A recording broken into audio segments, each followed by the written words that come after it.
How to auto-translate subtitles from one language to another.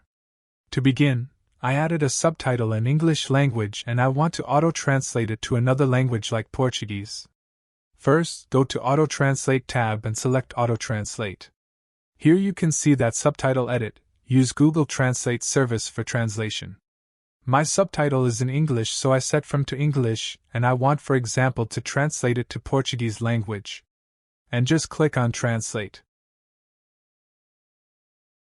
At the bottom of these lines, you have an option to merge some lines that you can use, and then click OK. Now you can see two texts in the list view. The text is the translated subtitles and the original text is the original subtitle file. By clicking on each line, you can change the original and translated text of that line. Note that by playing the video, the translated subtitle will appear on the video. To save the translation subtitle, go to File, Save As and set a name for it, and note that Subtitle Edit added a point short for Portuguese at the end of the name, and click Save. If you made some changes to the original English subtitle, you may need to save it too. Just go to File tab and select Save Original Subtitle or Save Original Subtitle As. Anyway guys, thanks for watching and I hope you found this useful.